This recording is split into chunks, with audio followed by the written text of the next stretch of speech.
वचन का शीर्षक टाइटल है, शीर्षक उसका टाइटल है ड्यूटीज ऑफ चर्च। कलीसिया की ड्यूटीज को क्या बोलते हैं? जिम्मेदारी। कलीसिया की जिम्मेदारी। और यहाँ पे हमने जो पढ़ा है उसमें ऐसा कुछ नहीं है, लेकिन देखेंगे।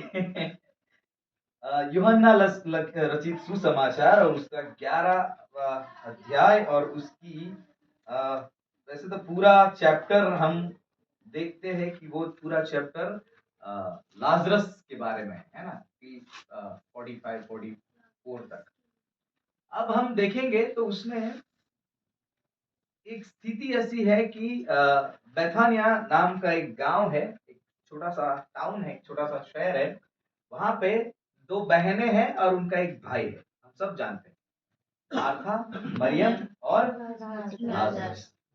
अब लाजर हिंदी में लाजर, मार्था, मरियम और लाजर। और लाजर परमेश्वर का, यीशु मसीह का दोस्त था, है ना। प्रभु उस पर प्रीति रखते थे, प्रभु से प्यार करते थे, उसका दोस्त। अब लाजर बीमार हुआ, उस समय प्रभु यीशु मसीह 2 दिन लग जाए उतनी दूर था, क्योंकि तब गाड़ी हमारे जैसा कोई बाइक या फिर 4 व्हील जैसा ट्रेन या प्लेन ऐसा कुछ था नहीं, चल के जाना है, चल के आना है, ऐसा था।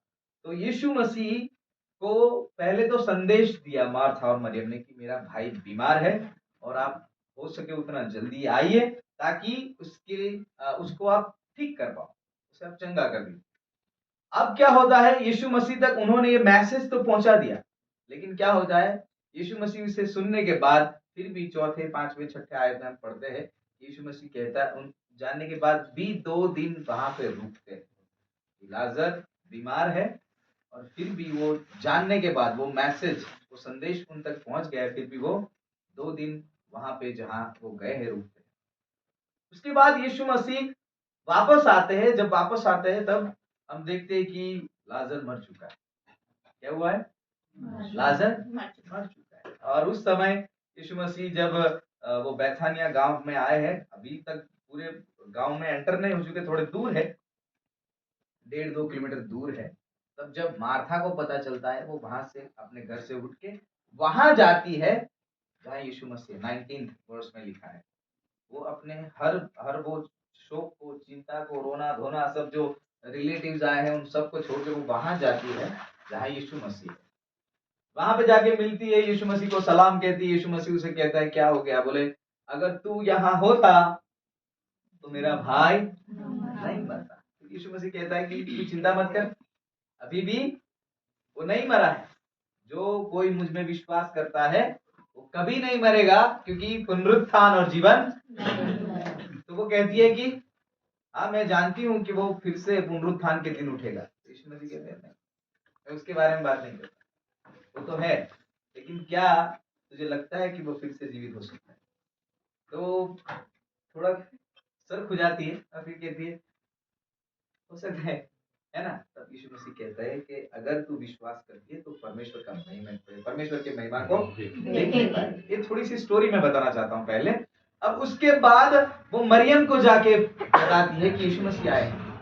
तो मरियम भी बाहर आती है, तब लोगों को जो घर में बैठे हैं शोक लेके रोते हुए, वो सब, वो रिलेटिव्स, वो रिश्तेदार, वो जो बैठे हैं, वो लोग सब देखते हैं कि मरियम शायद उसको ज्यादा रोना आ गया है, वो ज्यादा दुखी हो चुकी है, इसीलिए शायद वो फिर से कब्र की ओर जा रही है। तो सब लोग उसके पीछे गए।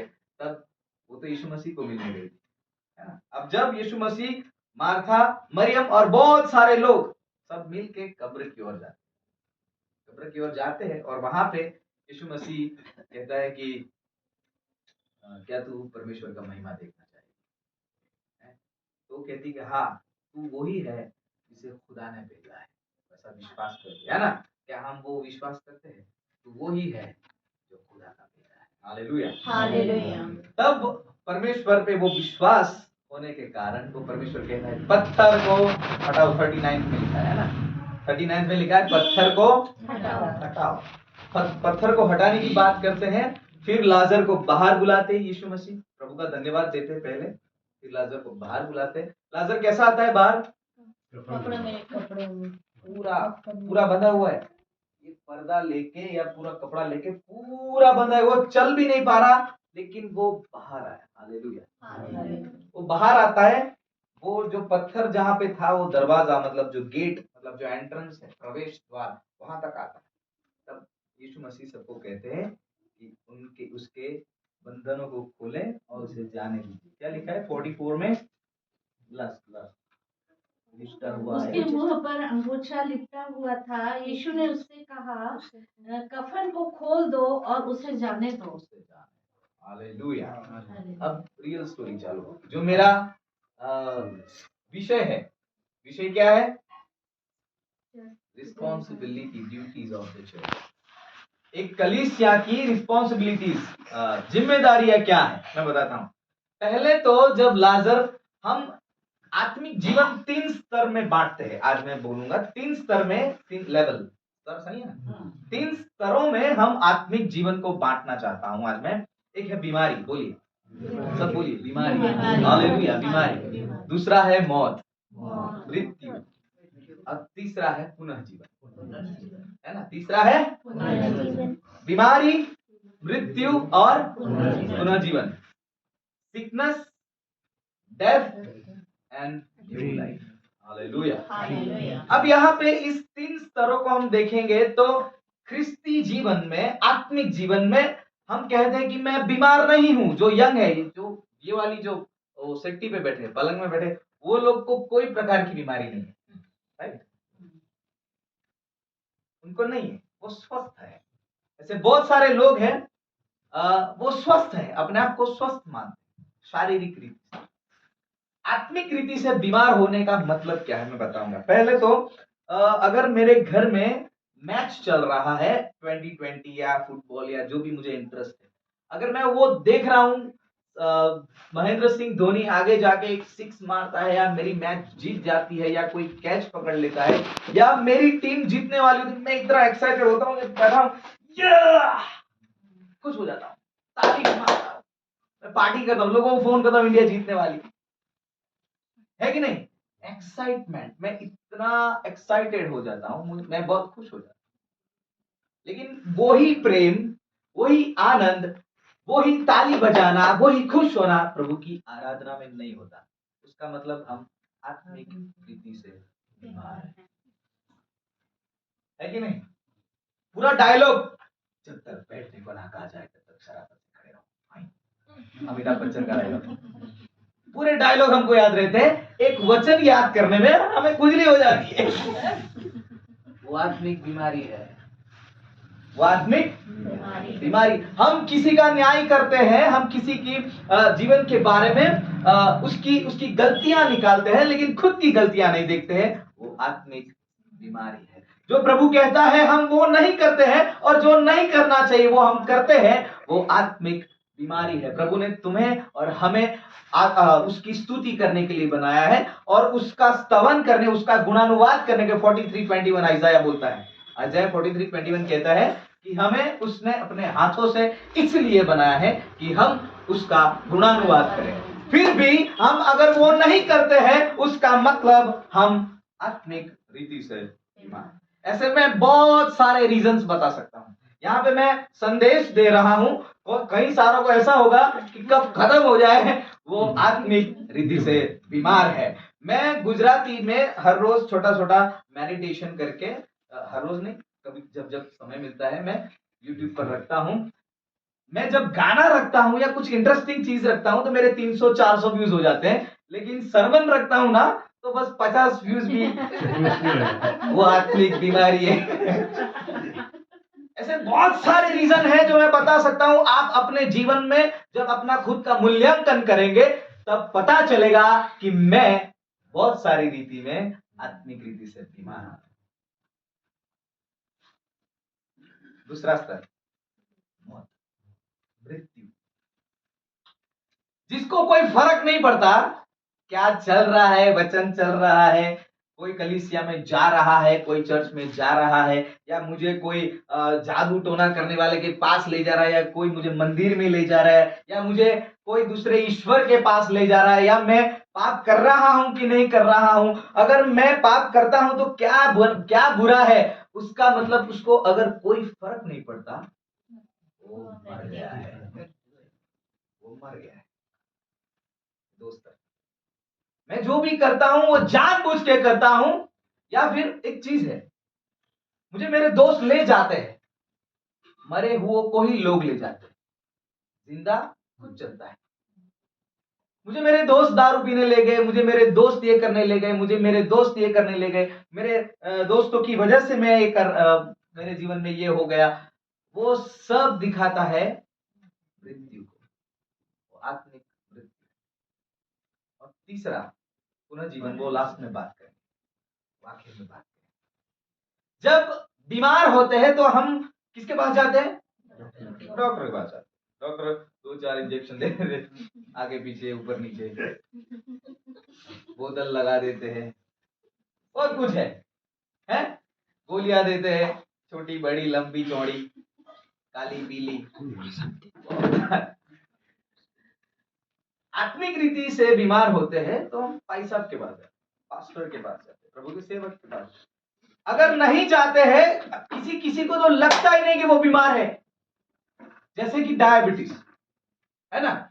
जब तक एक व्यक्ति के जीवन में उसे डायबिटीज डायग्नोस नहीं होता, जब तक पकड़ा नहीं जाता, तब तक उसे ऐसा ही लगता है कि आई एम फाइन। उसे क्या लगता है? आई एम फाइन, मैं ठीक हूं। लेकिन जब वो पकड़ा जाता है कि उसको डायबिटीज है, तब से वो मीठा खाना बंद कर देगा, फिर वो जॉगिंग चालू कर देगा, तब वो डॉक्टर के पास जाएगा, तब वो फिजियोथेरापिस्ट के पास जाएगा, वो बहुत सारी चीजें करेगा, है ना? करेगा कि नहीं? कुछ लोग ऐसे हैं कि उनको पता भी नहीं कि वो बीमार है, क्योंकि उन्होंने कभी अपना टेस्ट ही नहीं किया, मूल्यांकन नहीं किया। मैं बताना चाहता हूं, वैसे लोगों की बीमारी को कौन देखेगा और उनको चंगा करने के लिए कौन लेके जाएगा? घर के लोग कौन लेके जाएंगे? मुझे ऐसा लगता है कि मेरे हस्बैंड की अब 50+ एज हो चुकी है और वो बहुत शुगर वुगर खा रहे हैं, और शायद एक बार शुगर चेक करना पड़ेगा, नहीं तो कुछ फ्यूचर में जाके कुछ लोचा ना हो जाए, है कि नहीं? वो चिंता में घर के लोग ले जाते हैं, है कि नहीं? कौन ले जाता है? मार्था और मरियम, जब लाजर बीमार था, संदेश किसने पहुंचाया? किसने पहुंचाया? बोलिए ना। मार्था और मरियम, दो बहनों ने किसके पास? या तो तुम यीशु के पास उसको लेके जाओ, या तो यीशु मसीह को उसके पास लेके आओ। वो हमारा काम है, सिर्फ भाई साहब का, पास्टर का काम नहीं है। हम बोलते वो तो हम एक पैसा, आपकी कलीसिया कितनी बड़ी, कितने फैमिलीज होंगे? पैसा 70-80 फैमिली, मतलब 3 महीने तक तो पैसा फैमिली विजिट करेंगे तो भी एक घर का नंबर आएगा, है ना? कैसे हो पाएगा? हम सब मार्था और मरियम है। कौन है? घर के लोग। कलीसिया मतलब कौन? घर के लोग। हमें देखना है कि कौन बीमार है, किसको डॉक्टर की जरूरत है, किसको टेस्ट की जरूरत है। हमें लगता है वो बीमार नहीं है, लेकिन उसका टेस्ट करने की जरूरत है, सबका टेस्ट करने की जरूरत है। मार्था और मरियम बने, जब कोई बीमार है तो उसको परमेश्वर के पास लेके जाए, या तो फिर उसके पास परमेश्वर को लेके आए, या तो फिर कुछ भी ना करने पाए तो प्रार्थना में उतनी सामर्थ है, उसका जीवन बदल सकता है। संदेश लेके जाए। हालेलुया। क्या लेके जाए? संदेश लेके जाए प्रभु के पास, है ना? और जो कोई मरा है, क्या है? मरा है। ऐसा लगता है कि मरा है, और मरे को पता नहीं होता कि वो मरा है। उसको नया हेयर स्टाइल बनाओ, मैं ऐसे ऐसे बाल बनाता हूं, तो मुझे कोई ऐसे बना देगा तो कोई फर्क नहीं पड़ेगा, है? 4 लोग ले जाने वाले हो गए तो 2 लोग लेके जाएंगे, मुझे क्या फर्क पड़ेगा? मैं मरा हूं, उसको कोई फर्क नहीं पड़ेगा। लेकिन जो मरा है, उसके आसपास के लोगों को पता होता है मरा है। और मरने वाले का नाम भी हमने लेता है, उसको बॉडी बोलते हैं। क्या बोलते हैं? जब मर गया है तो उसको हम, मृत्यु होने के बाद बॉडी आ गई है, बॉडी को रखा है, बॉडी को उठाइए, बॉडी को साइड कीजिए, बॉडी को नहलाइए, बॉडी को कपड़े पहनाइए, बॉडी बॉडी बॉडी बॉडी, अपनी आइडेंटिटी भी वो घुमा देता है, समझ रहे? तो वैसे जो अपने आप को खो बैठे हैं, उसको हम ढूंढ निकाले, हम मार्था और मरियम बने और प्रभु के पास उसको लेके जाए या प्रभु को उसके पास लाए। ये हमारा काम है। किसका काम है? किसका काम है? भाई साहब का काम है। अब सोचिए कि हम बीमार है कि नहीं हम बीमार है कि नहीं? क्या हमें वो आनंद प्रभु में मिलता है? प्रभु का भजन करने में जो बाकी चीजों में मुझे आनंद मिलता है उसके मुकाबले क्या प्रभु के साथ मुझे आनंद ज्यादा मिलता है? अगर नहीं है, मैं बीमार हूं। आई एम श्योर कि हम बीमार है ना? मैं बीमार हूं। अगर वो हर चीज जो मुझे परमेश्वर के साथ होने में कम अच्छी लगती है और प्रभु के साथ को छोड़ के बाकी बातों में ज्यादा अच्छी लगती है, मैं बीमार हूं, बीमार हूं, बीमार हूं। या फिर मैं दोनों में फर्क भी नहीं समझ पा रहा, उसका मतलब मैं मरा हूं। अब देखिए 39 वर्ष में क्या लिखा है? यीशु ने कहा पत्थर को हटाओ। क्या कहा? यीशु ने कहा जब हम मरे हुए हैं, जब हम बीमार हैं, तो प्रभु के पास लेके जाना है। क्या करना है? अगर प्रभु के पास लाजर को लेके जा नहीं सकते हैं, बहुत सारे लोग हैं जिनको हम चर्च में लेके जा नहीं सकते कि वो बहुत बॉडी बिल्डर है या उसका गुस्सा है या वो हमारी बात नहीं मानेगा, तो हमें पता है कि वो हमारी बात नहीं मानेगा, हम उसको चर्च में नहीं ले जा सकते या भाई साहब के पास लेके नहीं जा सकते, तो भाई साहब को उसके पास लेके जाओ। अगर वो भी नहीं हो सकता है तो सिर्फ दुआ करो। हालेलुया, मैं सिर्फ पहुंच रहा हूं। उसके बाद अगर मर गया है तो क्या करना है? यीशु को उसके पास लेके आना है। क्या करना है? यीशु को उसके, और वो बहुत मेहनत है, पत्थर है, क्या है? बहुत मेहनत लगेगी। ऐसे ही वो मरे हुए में से जिंदा कैसे होगा? है कि नहीं?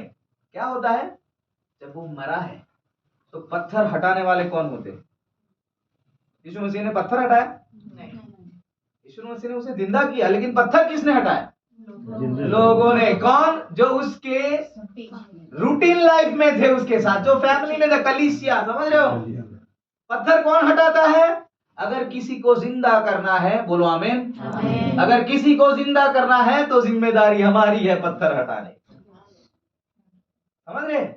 अगर किसी को चंगा करना है तो जिम्मेदारी हमारी है कि उसका संदेश हम प्रभु के पास लेके जाए या उसके पास प्रभु को लेके आए या उसको प्रभु के पास लेके जाए, कैसे भी करके उसको चंगा करें, लेट ना हो जाए। बीमारी का मतलब है कि हम कुछ चीजों में बहुत मर्यादित हो जाते हैं, है कि नहीं? हम कुछ खाना नहीं खा पाएंगे, हमें पंखे की, लोगों को ज्यादा ठंड नहीं लगेगी लेकिन हमको ज्यादा लगेगी। बहुत सारी चीजों में हम मर्यादित हो जाते हैं। ऐसे आशीष में भी मर्यादित हो जाते हैं, प्रभु के साथ चलने में मर्यादित हो जाते हैं। वैसे लोगों को पकड़ के लाओ यीशु के पास। वो हमारा काम है, जो रोजिंदा जीवन में हम एक दूसरे के साथ, जो हमारे आसपास के लोग हैं, जो हमारी कलीसिया के लोग हैं, जो हमारे परिवार के लोग हैं, उसे उसकी ये जिम्मेदारी है, सिर्फ पास्टर की जिम्मेदारी है ना, सिर्फ पास्टर की जिम्मेदारी। और अगर मर गया है तो पत्थर हटाने वाले कौन होते हैं? यीशु मसीह कब्र के आगे खड़ा है, कहता है कि मैं हर दरवाजे के आगे खड़ा हूं और ठोकता हूं, जो कोई खोलता है मैं अंदर जाता हूं उसके साथ। इसका मतलब क्या है? वो पत्थर के आगे खड़ा है और कहता है खोलो, ओपन। क्या कहता है? पत्थर को हटाओ। हटाने वाले भी हम और आप ही है। उसका मतलब आज तक हमने कलीसिया होने के बावजूद, हमने परिवार के लोग होने के बावजूद किसी की या खुद की, पहले तो खुद की बीमारी को जांचा नहीं, किसी की बीमारी के बारे में तो छोड़ो, हम जिंदा है या मुर्दा है वो भी नहीं पहचाना है, उसकी भी जांच नहीं की। और अगर हम बीमार नहीं है तो बहुत सारे ऐसे बीमार है जिनके बारे में हमने कभी नहीं सोचा, कभी नहीं सोचा।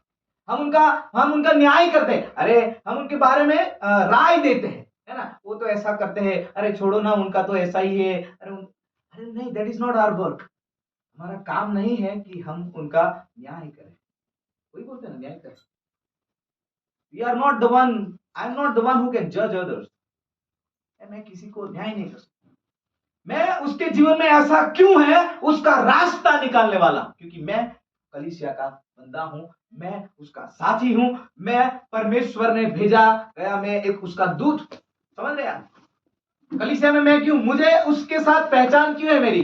क्योंकि मैं उसके जीवन में कुछ बदलाव लाने वाला हूँ। हालेलुया। हालेलुया। आप किसी के जीवन में बदलाव ला सकते हैं, पहले आपके जीवन में बदलाव लाना चाहिए। हालेलुया। हालेलुया। आप समझ रहे हैं? तो अभी तक मार्था और मरियम हम कितनी बार बने? कितनी बार बने? हम शास्त्री और फरोशी बनते हैं। क्या बनते हैं? शास्त्री और फरीसी।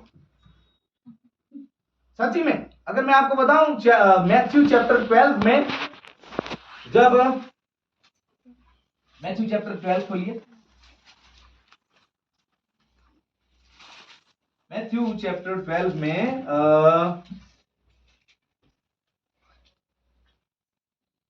1 से 5 आयत को पढ़ेंगे।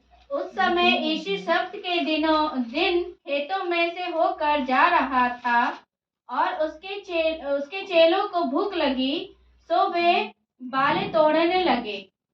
फरीसियों ने यह देखकर उससे कहा, देख, तेरे चेले वह काम कर रहे हैं जो सब्त के दिन करना उचित नहीं। बस शुक्रिया। ये क्या है? ये कौन थे उनके साथ? कौन? किसने प्रश्न किया? हाँ, फरीसियों ने। उसका मतलब क्या है?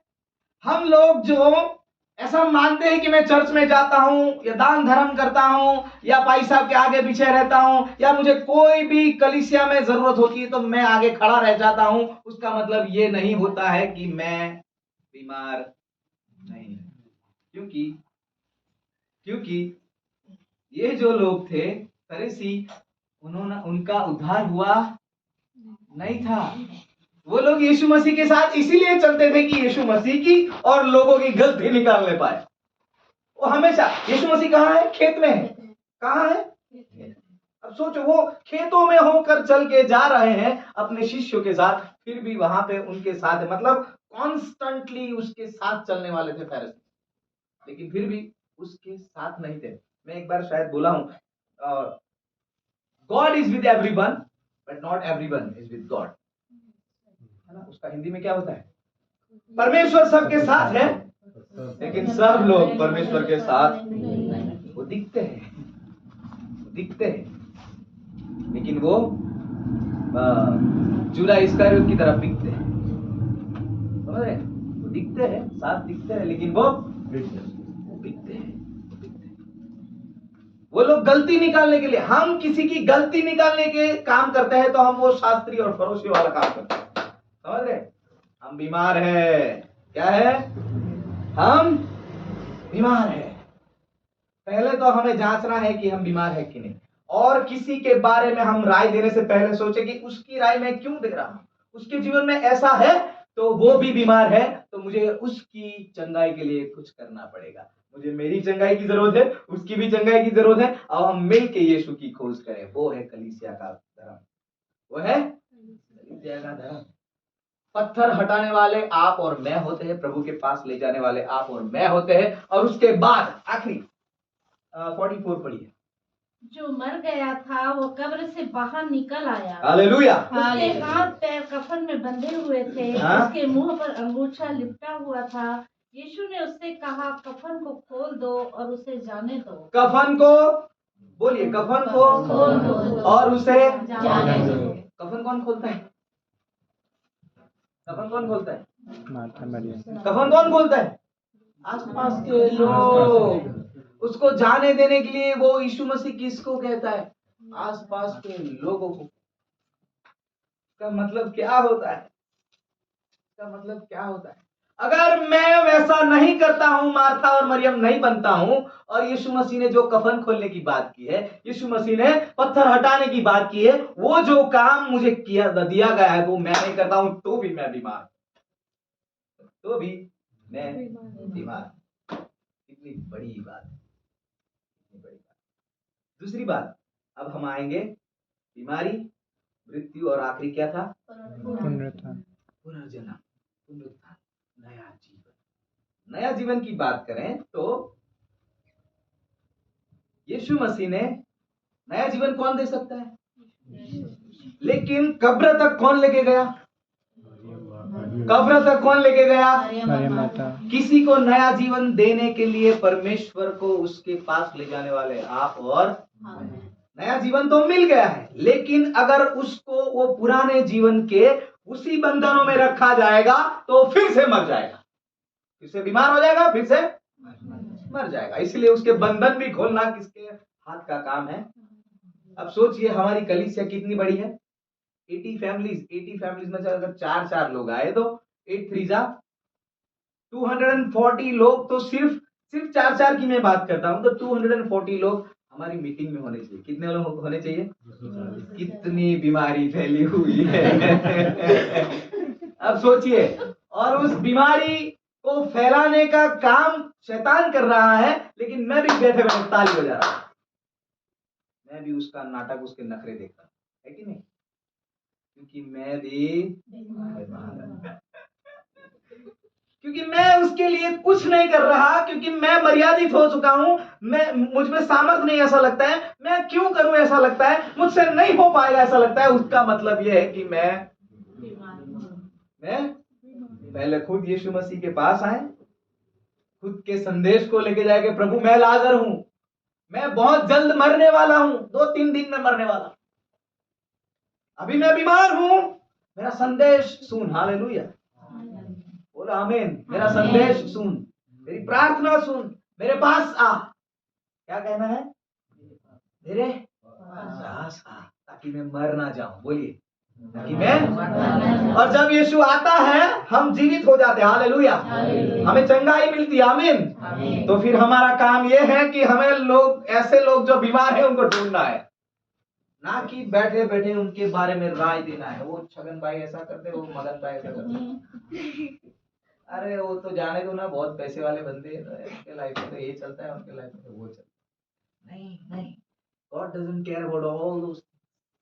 प्रभु कभी उन चीजों के बारे में नहीं सोचता। प्रभु सोचता है वो बीमार है, उसको मेरी जरूरत है, कौन जाएगा। इसलिए यशायाह को यीशु मसीह परमेश्वर कहता है, कौन जाएगा, मैं किसको भेजूं, सब बीमार है, मैं किसको भेजूं, सब बीमार।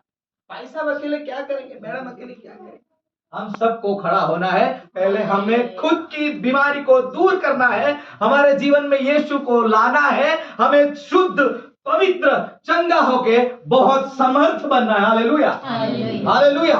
रोज रोज गोली खानी पड़ेगी ना चंगा होने के लिए, रोज प्रार्थना करनी पड़ेगी, रोज हमें इसको पढ़ना पड़ेगा। हालेलुया, रोज उसे ढूंढना पड़ेगा। हालेलुया, रोज नई सामर्थ को पाना पड़ेगा, रोज उसके पास जाना पड़ेगा, क्योंकि यहोवा the fear of the Lord is the opening of the knowledge. no is the fountain of life। ऐसा है, मतलब प्रभु का भय वो जीवन का झरना है ना। उसका मतलब क्या है? अगर जीवन का झरना वहां है तो मेरी चंगाई वहां है, जीवन वहां है, तो मैं यहां बैठे बैठे सुकड़ रहा हूं, मैं बीमार हूं, है कि नहीं? तो मुझे हर रोज उस झरने के पास जाना है, क्योंकि साम्स 1:1 भजन संगीता 1:1 कहता है कि वो उस नदी, उस झरने के पास बोया गया हुआ ऐसा पेड़ है कि जो कभी सूखता नहीं, उसके पत्ते कभी सूखते नहीं, उसको हर सीजन में जैसा फल आना चाहिए वैसा फल। मैंने आज प्रेयर की है कि मेरा रिजल्ट इस मार्च वाली एग्जाम में अच्छा नहीं पाए तो नेक्स्ट वाली मार्च में मैं पास होता हूं, इसमें फेल होता हूं। क्यों? क्योंकि इस सीजन में जो फल लगने चाहिए थे वो नेक्स्ट सीजन में लगते। समझ? उसका बीमार हूं, वो झरने का पानी पहुंच नहीं रहा, या फिर मैं झरने के पास पहुंचा। बहुत सारी चीजें हैं, मैं ऐसे बता सकता हूं, लेकिन एक चीज है कि मैं खुद के बारे में सोचूं। मुझे हर रोज वो टॉनिक लेना है, हर रोज प्रार्थना करना है, हर रोज मेरी बीमारी के बारे में जांचते रहना है। हर रोज कितने लोग डायबिटीज के बारे में जानते हैं, उनको इंसुलिन लेना पड़ता है एवरी सिंगल डे। बहुत सारे लोगों को हर रोज टैबलेट लेनी पड़ती है। बहुत सारे जो बीपी वाले लोग हैं उनको रोज टैबलेट्स लेना पड़ता है। आओ हम बीपी वाले बन जाए इसके लिए, है ना? आओ हम डायबिटिक पेशेंट बन जाए। हम बीमार हैं और हमें चंगा करने वाला वो जीवन का झरना, हम उससे पास जाए और हर रोज छोटी छोटी गोलियां, छोटी छोटी सामर्थ हमें मिले और हम लोगों में भी उस सामर्थ को लेके जाए, है ना? हर बीमार को हम चंगा करें कि नहीं? है कि नहीं? हम किसी के लिए राय ना दे, किसी से न्याय ना करें, है ना? प्रभु अगर हमारे बारे में राय देने लग गया तो हम कहते हैं कि प्रभु हमारी प्रार्थनाएं नहीं सुनता, हमें जो चाहिए वो नहीं देता, है ना? तो हमारे गुनाहों के सामने भी वो नहीं देखता। इसके बारे में सोचा करें, है ना? आओ हम धन्यवादी हृदय के साथ प्रभु को कहे, मुझे चंगा कर, बोलिए, और मैं भी लोगों को चंगा करने वाला बनूं। हालेलुया। मैं मार्था और मरियम बनूं। पहले मैं लाजर हूं, मैं मरता मरता बच जाऊं, और फिर मैं मार्था और मरियम भी बनूं और लोगों को यीशु मसीह के पास लेके आऊं। और यीशु मसीह जो कहता है पत्थर हटा, उसका मतलब वो काम मुझे करना है, मैं वो करूंगा, और मैं सबके बंधन, किसी को नया जीवन मिला है, बहुत सारे लोग हैं जो प्रभु में आ गए हैं, प्रभु की पहचान हो चुकी है उनको, लेकिन उनको आसपास का वो एटमॉस्फेयर अच्छा नहीं मिल रहा, सब बीमार है ना? तो वो फिर से मरण की ओर, मृत्यु की ओर वापस बढ़ रहे हैं। उसकी जिम्मेदार कौन है? अरे ये तो दारू पीना छोड़ दिया था, अरे ये तो अच्छा हो गया था, तो फिर से कैसे चालू हो गया? अरे उसका रीजन तो हम और आप ही है, हमने गंद फैला रखी है, बीमारी। सही है कि नहीं? सही है कि नहीं? तो मैं आज इस मार्था, मरियम और लाजर के जीवन से एक चीज बताना चाहता हूँ कि आए हम कलीसिया सिर्फ इतवार के दिन के लिए नहीं है, या कभी 500, 200, 1000, 5000 देने के लिए नहीं है, या फिर भाई साहब जब कहे तो उनके साथ खड़े हो जाने में नहीं है। 24/7 हम मार्था मरियम बने, लाजर बने, उस काम के लिए कलीसिया है। समझ रहे हैं? कलीसिया का मतलब क्या होता है, हमारी फर्ज क्या है, हमारी जिम्मेदारी क्या है, हमारा धर्म क्या है, वो हम सोचें। आए अपने आप को प्रभु के आगे नम्र करें, अपनी आंखों को बंद करें, अपनी आंखों को बंद करें, प्रार्थना करें।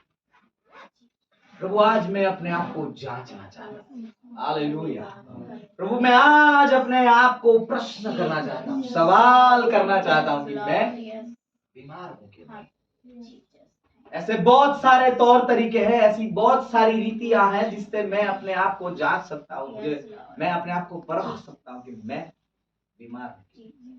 और प्रभु अगर मैं बीमार हूँ उसका मतलब है मैं बहुत जल्दी मरने वाला, बहुत जल्द मरने वाला हूं। तो प्रभु तू जल्दी से मेरी पुकार को सुन, मेरे संदेश को सुन, मेरे पास आ, मुझे चंगा कर, और मैं मार्था और मरियम की जैसे मैं भी लोगों को मरते हुए बचाऊं, और जो मरे हुए हैं उनके पत्थरों को हटाऊं, और जो मरे हुए हैं उनको जो प्रभु जीवित करता है उनके बंधनों को मैं खोलूं। वो जिम्मेदारी तूने मुझे दी है, इसे मैं तेरा धन्यवाद करता हूं।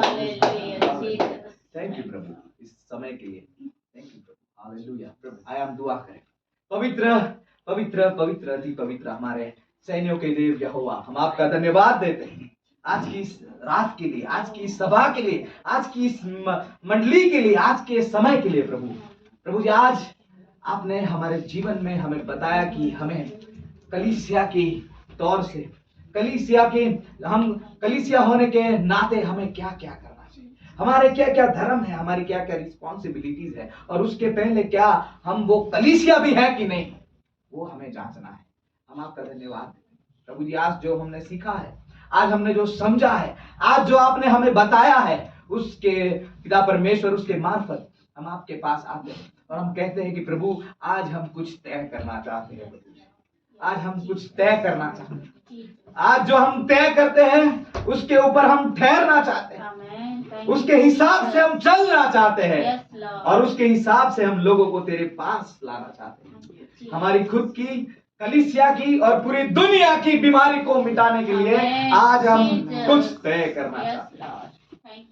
प्रभु जी हम जो यहाँ पे बैठे हैं सबकी बीमारी को यीशु मसीह के नाम में चंगा करो। हालेलुया। आज हम मानते हैं कि आज आपने हमें चंगा किया है। हालेलुया। आज से हम पत्थर हटाने वाले हो। हालेलुया। ऐसी हम प्रार्थना करते हैं। आज से हम लोगों को यीशु मसीह के पास लाने वाले हो, ऐसी हम प्रार्थना। आज से हम मार्था और मरियम बनने पाए। Thank you Jesus. हमारे पापों को क्षमा करें। आज तक हमने मार्था मरियम नहीं बने, उसकी बहुत सारी गलतियों के लिए हम आपके पास माफी चाहते, क्षमा याचना, हमारे पापों की क्षमा कीजिए। आज हमने जो भी तय किया उसके हिसाब से चलने में पवित्र आत्मा की अगुवाई हमें दे। फिर से हमारे पापों की क्षमा मांगते हैं, यीशु मसीह के नाम से मांगते सुनो।